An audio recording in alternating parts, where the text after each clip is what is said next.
from the exam number 3 review that was asked about. So let's take a look at what's being asked and what we need to do. So we're given a normal random variable. We're given the mean and the standard deviation. And we're asked to find a lower boundary to the distribution. So in this case, we want the area, or we want the measurement that is below the mean.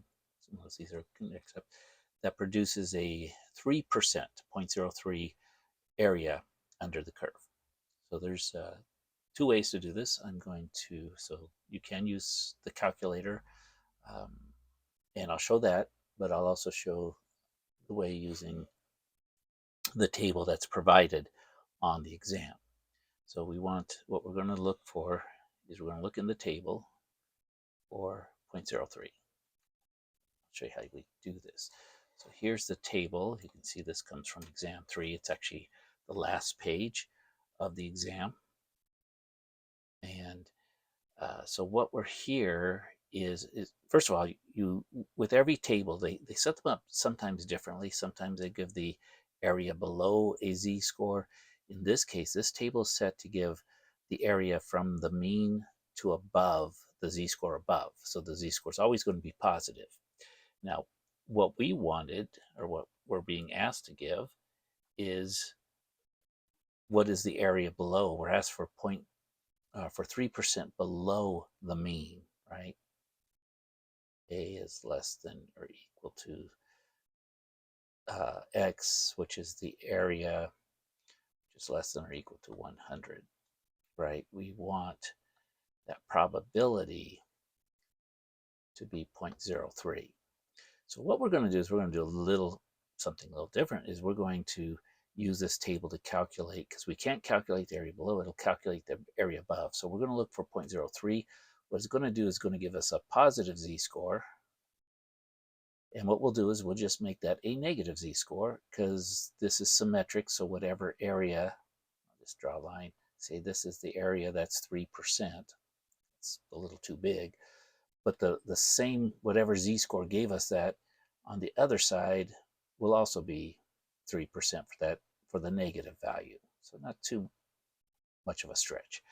We are then going to take that z-score and figure out what the measurement is. So what we're doing is in the table section in here somewhere is we're looking for 0.03. So this here, like say, is almost 2%. If we were looking for 2%, we would use this one. It's 0.0199. And if you look around it, we got 239. So this would be the closest to 2%, but that's not what we want. And as we look through here, so here's 319, and they just get bigger from there. Here's a 279. So it's one of these two numbers we're going to use. And to do this, to figure out which one we'll do the closest. Again, that's all we can do, is get as close as we can get, right? 79, if you subtract that from 3, 0.03, we're going to subtract 0.0279, we get 0.0021. So that's 0.0021 away from 3%. So this one's just a little bit closer. We'll go with this one. Okay, and so the z-score is 0.08. Okay, so you see how that the first digit's here, 0.08 is the second. It's the one below 0.1. It would have been 0.18. So this is giving us just the digit of the thousandths place, but here's the digits in the tenths place. Sorry, hundredths place. This is the digits in the tenths place. So what we did in doing all of this, we found that z equals 0.08 or 0.08, right?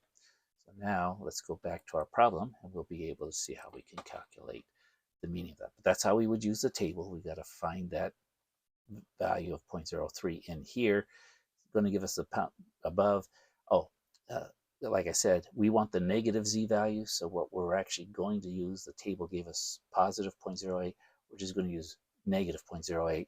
and that's going to give us the amount below. Okay.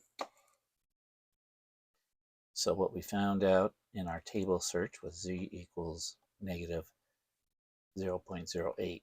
So now we want to convert, because a is in terms of the data value, the measurements. So we want to convert this to a data value. So there's two formulas. There's the z-score formula, which is x minus the mean divided by the standard deviation. If you do algebra on this to solve for x, you'll see that x is equal to, multiply both sides by the standard deviation. You get z times the standard deviation, and then you would add the mean to both sides. So that's the other formula. And this is the one we want because we have z, we have the standard deviation, we have the mean, and then we could calculate the data value. So what we get is x equals negative 0.08 times the standard deviation, which is 10, plus the mean, which is 100. So our x value, 10 times 0.08 is going to be negative 0.8, so it moves it over one place, plus 100. And so you're subtracting 0.8 z-score. Yeah, that's what we did. Okay. I'm going back and forth between z-scores, and I'm seeing this as 80%, but it's not really.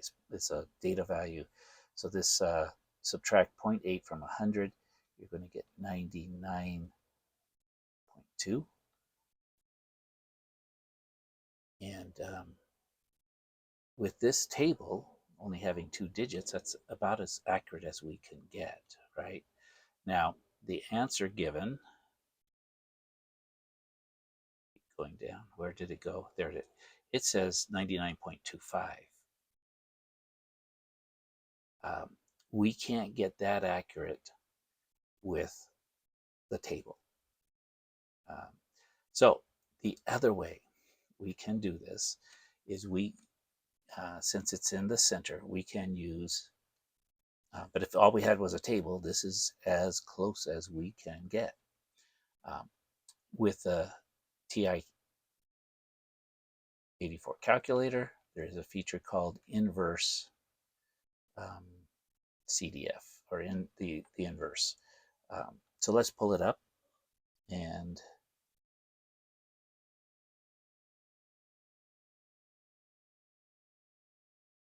see, I get right into it.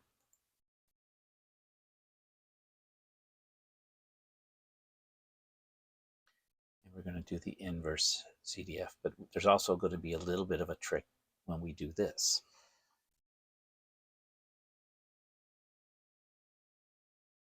I think I can pause here. I can't. So I'm going to wait just a moment.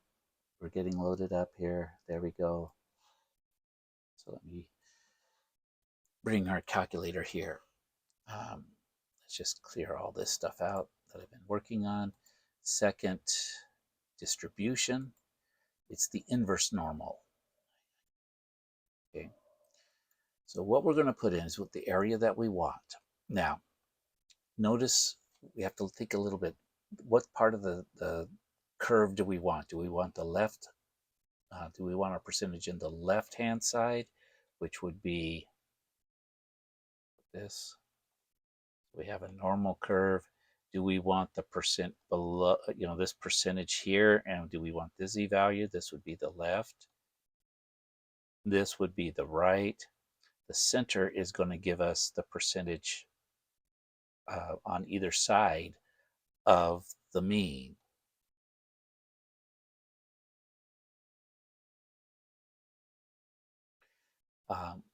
And so, but we don't want all of this. We don't want it symmetric about both sides. That's what this gives us. It gives us the below and above.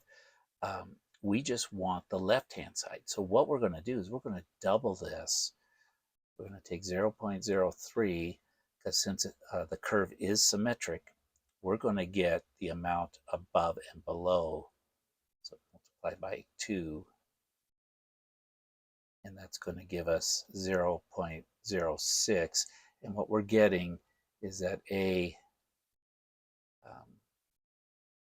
is a value, maybe get the less than or equal to 100, which is less than or equal to some B value that, or maybe we just, yeah.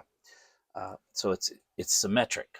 I'm not quite sure the notation to use here, but we're getting both the bottom and the top. We'll see how that works. And we'll just take the bottom because we only want half of this, right? Because it's going to find, let me draw another one. Here's our 100. So we're going to get 6% total. So half of 6% is 3%. We'll get the lower number here, which will be our A, and we'll get an upper number B, which we can just ignore. The lower number A is going to be our answer, and we will verify that by just doing it. So we want the area to be 0.06, but that's the key part. Why 0.06? Because I had to double it because it's going to give me both the lower and the upper. Enter, and we can put in our mean as 100 and our standard deviation as 10. We want to make sure we're getting the center, so we have this highlighted, and then we're going to paste it, and then it will calculate it. And notice we get 99.247, so if you round that, that's 99.25. 99.25. So using the TI calculator with inverse normal, we get 99.25. Again, as accurately as we could get from the table is 99.2. They do make more detailed tables that have 3 decimal places, but with what we have, this is all we can get. That's all we can do. Okay, but again, remember the inverse normal is limited. It'll give you either the percentage below a value, the percentage above a value, or the percentage on the center that is centered around the mean. So if you've got one that is sort of not symmetric,